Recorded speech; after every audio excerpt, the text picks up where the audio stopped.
Naraka Bladepoint just released their newest hero, and his name is Xunhuan Li. His signature weapon is the flying knives, so his abilities will be incorporating throwing knife attacks alongside enhanced movement and dodging abilities. This hero was announced months ago during NarakaFest 2025, and the test server with access to try this hero dropped on Halloween, but I wasn't able to get to the test server until November 2nd, and by then, the new character was already no longer available, so that's why we didn't get a test server video on this guy. Anyway, let's jump into it and check out his abilities. First, we have Petal Walk. Upon activation, Xunhuan jumps up with gold focus and begins walking on the air itself. He'll walk for about 3 seconds before falling back to the ground, and the skill ends. While pedal walking, if there are no enemies underneath you, press the skill button to launch upwards and glide out. If there is an enemy underneath you when you press the skill button while pedal walking, it launches an attack on their nugget, springboards Xunhuan back into the air, and gives him a small window to press the skill button again to unleash a lunging attack in the aim direction. This can be used to start a combo or to disengage by creating a fair amount of distance between you and the enemy. Next up we have Petal Knives, and I want to point out the naming convention that they used here. Every character's F1 and F2 have followed a certain naming convention. F1 is called something like Water Trap, so F2 is Water Trap Trinity. They always make F2's name just a colon add-on of F1's name, but they didn't do that for Xunhuan. Well, they did for the ultimate, but not for the F. That's pretty cool. I'd like to see them give each ability a name without a colon. Anyway, whenever Xunhuan activates his F2, he spins around with gold focus and enters the resolved state. Resolved makes Xunhuan automatically dodge the next incoming attack, puts him in gold focus, and lets him use the skill button to throw knives forward that heal Xunhuan on impact. There is no consistent follow-up to this attack, and it seems his F skills are less about combos and more about keeping himself safe. Moving on to his ultimate abilities, first we have Untouched Leaf.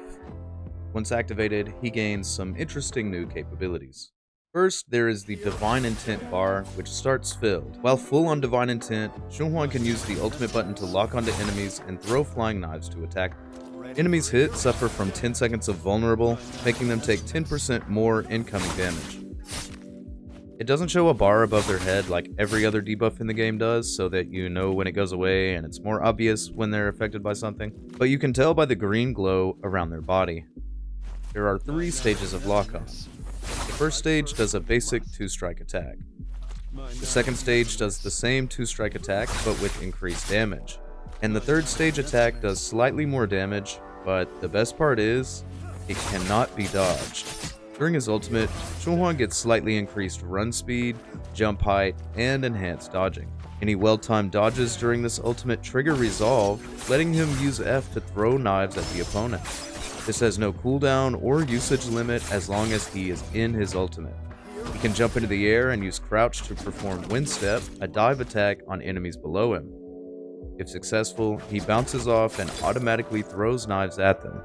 Divine Intent recharges slowly over time, but triggering resolve from F2 or from perfect dodging, Petal Walk from F1, or wind step from the jump crouch attack will all restore Divine Intent, and there's enough time to get a fully charged Divine Intent attack 2 times in the optimal situation.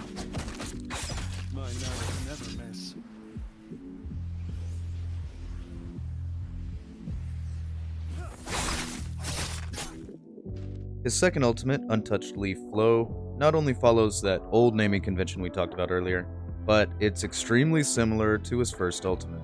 In fact, there's only one difference between the 2 ultimates, and it's the Divine Intent attack. For V2, using the ultimate button to consume Divine Intent performs a series of high-powered, gold-focused knife throws that damage all enemies hit and apply a 10-second vulnerability. After each throw, you can choose a direction to quickly move before the next knife attack comes out. Oh, and I forgot to mention this in the first ultimate, but the wind step attack during these ultimates can actually be parried, but like most parryable ultimate attacks, the enemy that parried cannot follow up with the parry punish attack. Overall, this character seems pretty fun to use and fairly straightforward to play. I'm only a little upset that he released with a red skin, while Inor 1 gets the Liam treatment, and just got totally skipped over for an extreme skin, which kind of hints that they will give him his first red skin and a permanent treasure, just like they did with Liam. And that sucks because those are so much harder to get by chance. Anyway, leave a comment with your thoughts on this hero. Do you like him? Do Do you play him? Do you want to see videos covering him more in depth? Let me know what you think. Like the video and subscribe, and enjoy some new hero gameplay.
nice leaves, long beard.